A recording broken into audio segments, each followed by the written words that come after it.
uyu munsi nyakubahwa perezida wa repubulika perezida Paul Kagame yayoboye inama y'abaminisitiri aho yafatiwemo imyanzuro ikomeye cyane nk'uko tugiye kubasomera iri tangazo ryose ry'ibyemezo by'inama y'abaminisitiri. Twihuse cyane rero batangiye bagira bati ku wa gatatu tariki ya 4 Werurwe 2026 inama y'abaminisitiri yateraniye muri village Urugwiro iyobowe na nyakubahwa perezida w'u Rwanda Paul Kagame. Inama y'abaminisitiri yemeje imishinga y'amategeko ikurikira: umushinga w'itegeko ngenga rigenga amatora, umushinga w'itegeko rigenga komisiyo y'igihugu y'uburenganzira bwa muntu, umushinga w'itegeko ryerekeye ubucuruzi bw'umutungo koranabuhanga, umushinga w'itegeko ryemera kwemeza burundu ivugururwa ry'amasezerano y'inguzanyo yo kuwa 10/2020 hagati ya Repubulika y'u Rwanda n'ikigega mpuzamahanga kigamije guteza imbere ubuhinzi yerekeye n'inguzanyo z'inyongera. Iya mbere n'iya kabiri zigenewe gahunda y'ubufatanye bugamije gushyiraho amasoko rusange ahamye y'amatungo magufi yashyiriweho umukono i Kigali kwa 24 Gashyantare 2026.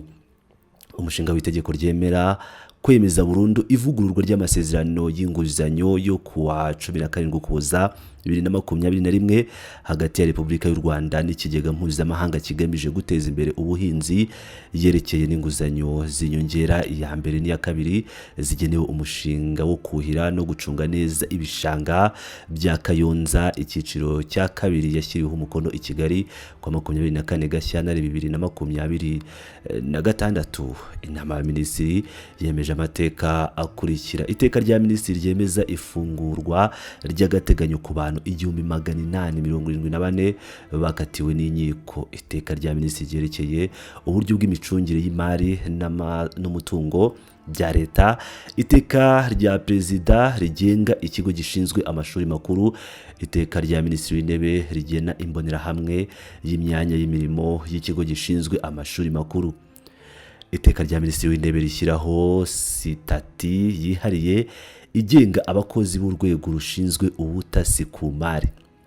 Iteka rya minisitiri ryerekeye umutungo bwite mu by'inganda, ingano y'ingwate itangwa ku ihagarikwa ry'ibicuruzwa bikekwaho kuba ibyiganano n'amafaranga yishyurwa kuri serivisi zerekeye umutungo bwite mu by'ubwenge. Iteka rya minisitiri rigena uburyo bw'ikusanya n'isaranganya ry'ibihembo n'ibindi byavuye mu gukoresha ibikomoka ku bihangano, uburenganzira bw'abahanzi n'uburenganzira bushamikiyeho.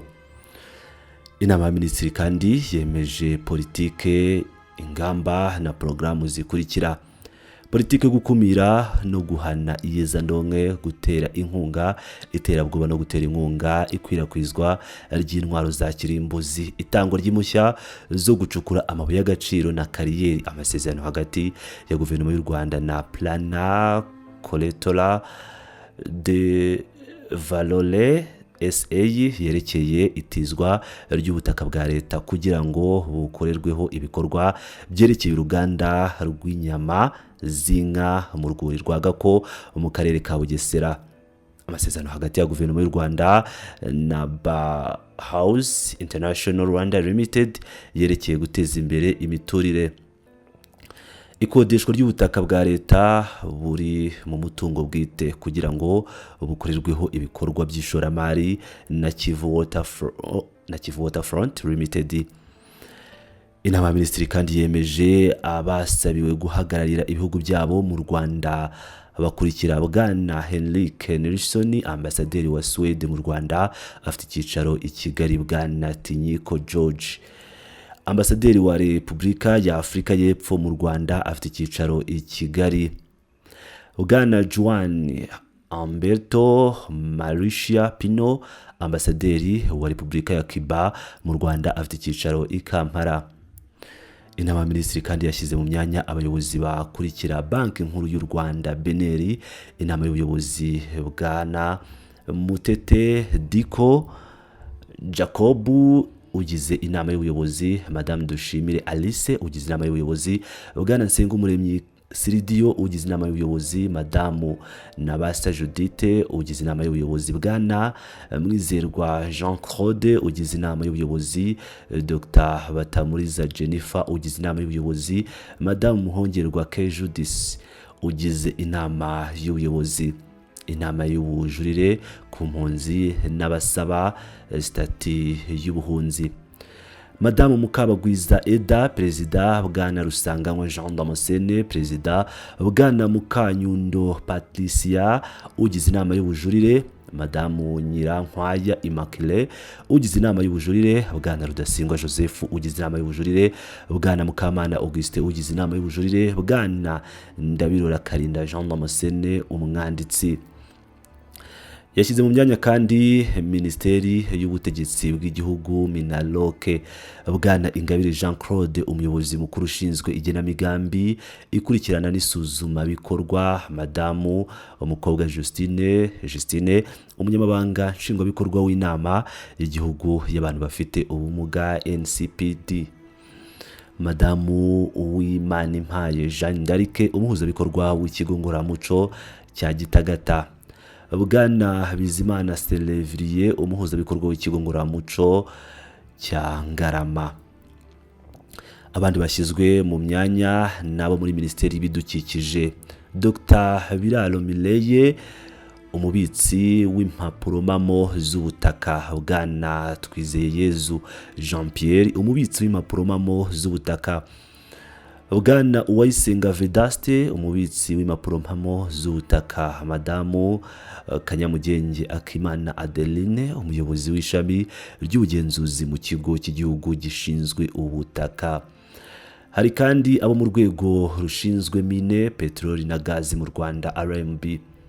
Hari Bwana Uwiduhaye Jean d'Amour umuyobozi ushinzwe ishami ry'ubushakashatsi bwa mine, peteroli na gaze. Hakaba Madamu Umuhorakeye Alice umuyobozi w'ishami rishinzwe gukurikirana ibikorwa by'ubucukuzi. Hari Bwana Maniragaba Ephraim umuyobozi w'ishami rishinzwe ubushakashatsi bw'amabuye y'agaciro. Hari Madamu Kaningwa Catherine umuyobozi w'ishami rishinzwe gutanga impushya n'ikoranabuhanga. Mu bindi Minisitiri w'uburinganire n'iterambere ry'umuryango yamenyesheje inama y'abaminisitiri ibi bikurikira.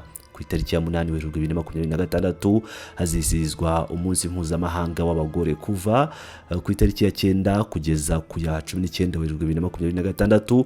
U Rwanda ruzitabira inama ngarukamwaka ya 70 ya komisiyo y'umuryango w'abibumbye ishinzwe gusuzuma uko ihame ry'uburinganire n'iterambere ry'abagore bihagaze mu bihugu binyamuryango. Minisitiri w'Ingabo yamenyesheje inama y'abaminisitiri gahunda y'ibikorwa bigamije guteza imbere imibereho myiza y'abaturage bizatangizwa ku itariki ya 9 Werurwe 2026 bikazamara amezi 3. Iyi gahunda ngarukamwaka ikorwa ku bufatanye bw'inzego z'umutekano, ubuyobozi mu nzego z'ibanze n'abaturage. Minisitiri w'ikoranabuhanga mu itumanaho na innovation yamenyesheje inama y'abaminisitiri ko kuva ku itariki 2 kugeza ku ya 6 Kamena 2026 u Rwanda ruzakira inama mpuzamahanga ku mihindagurikire y'ikirere itegurwa n'umuryango mpuzamahanga witwa International Astronautical Federation